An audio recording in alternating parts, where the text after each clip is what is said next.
It's for a charity. I created this app for a charity called Educate, which it sponsors Ugandan youths, and that's for both iPad and iPhone devices. Mm-hmm. The last app I made for model portfolios is specifically for iPad, since that's the best way to view the portfolios on an iPad device. The current app I'm working on uses both iPad and iPhone devices. Now, your iPort app right now is free to download, but then it says something. It says holiday special, $2 to upgrade. You have like in-app purchases? Yes, it's to get the full version of the app where you can have multiple portfolios, have more backgrounds and table templates to choose from. Right now, that's $199 to upgrade. Have you found that model works better? Like, I know that there's lots of different thoughts around how to get people to download. There's trials and there's 99 cents to download and more to upgrade. Do you find that free to download and then an in-app purchase to unlock is the best way? I'm not sure if it works better necessarily. It seems like it would, but my reasoning behind that is that I want people to use what I've created. I enjoy that idea of someone having my app on their phone, and it's important to monetize it. I have a little advertising in that app, and I have the in-app purchases. Mm-hmm. But I do want people to download it and to have it for free. I feel like that's the best way to get them at least to check it out and see what it's about. Is monetization and the idea of a second career why you're coding, or do you think that you'll always do both things? Or like, I'm trying to understand, do you want to make money on this, or is it really more of a creative outlet where you have to express yourself and it doesn't really matter whether you make money on your app? Well, in order to create apps, I can't necessarily do every single modeling job that comes along. For example, I've had to turn down some smaller jobs with smaller paychecks just to make sure that or just to focus on this a bit more, just to get it done. And so, it's good for me to monetize it to some extent just to compensate for the work I'm losing modeling wise. Really? So you've prioritized coding over your full-time job and said, I'm not going to take only for jobs that I don't necessarily feel like I need or want to do. And about how much time do you spend coding in an average week while you're working? A lot. I'd say 20 at least. Or no, more than that. Some days when I was working on iPort, I must have been spending at least 12 hours a day. I did that app in about a month and a half. I'm a pretty quick coder. That app probably took a month and a half, and I was working at least 12 hours a day on it when I wasn't doing a modeling job from 9 to 5. Wow. So it sounds like you have kind of the typical coder obsessive personality in the sense of like when the app is inside you, you have to get the app out. Yes, definitely. Yeah. And I won't sleep until it's done. Yeah. Has that been a coding quality problem at all? Have you had any major issues? No. I haven't because, well, in this case, this app took, like I said, a month and a half. And then I did those additional, 5 updates. Mm-hmm. And right now I'm very happy with the way it is right now. Mm-hmm. But no, I'm pretty thorough.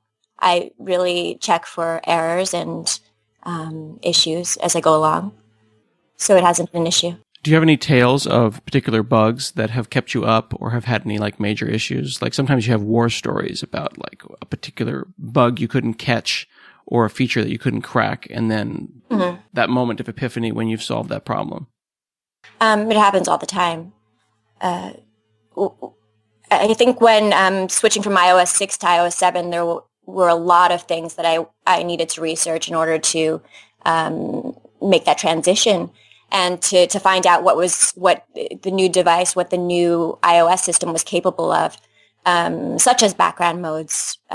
The fact that now it supports 7 background modes instead of the 2 original ones. I think location changes and playing music in the background was those were the only things previously supported. But now that they've implemented background fetch, background mode, location service background mode, local push notification, background mode.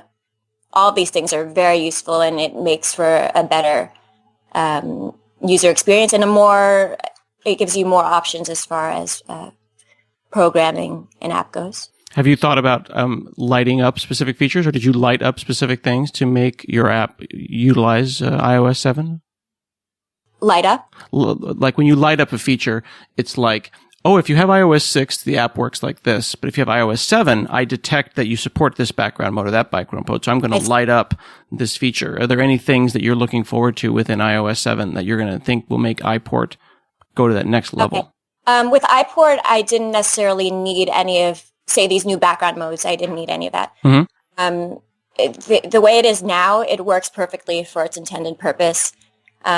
With this new app that I'm working on, it's a networking app of sorts in which I'm using several iOS 7 things particular to iOS 7, mm-hmm. especially the background modes, the background fetch. I'm performing background fetch every 10 minutes to get information from my parse server. Mm-hmm.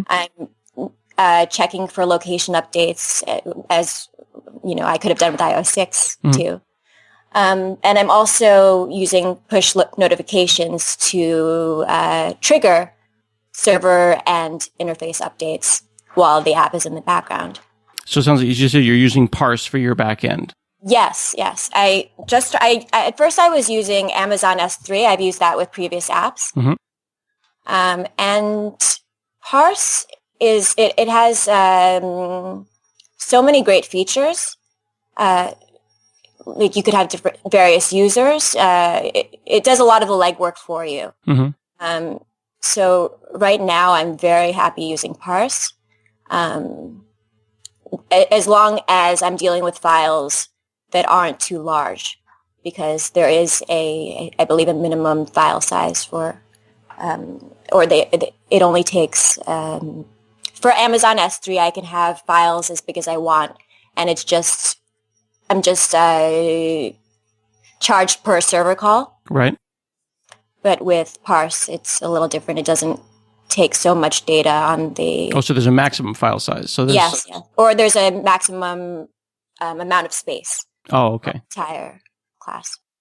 So your new app comes out in a couple of weeks, and hopefully I'll, when you let me know what it is, I'll add a link to the show notes for this show. And I'll also, if you don't mind, I'll put your Stack Overflow profile, sure. And a link to the Quora question so folks can read about what it was like to go from in the statement of the Quora question from physically unattractive to physically attractive. But I like what you say, where you really haven't changed. You're still the same interesting person as before, and no one could see it before. Thank you. Thanks so much for chatting with us today. I appreciate it. Yeah, thanks for having me. This has been another episode of Hansel Minutes, and we'll see you again next week.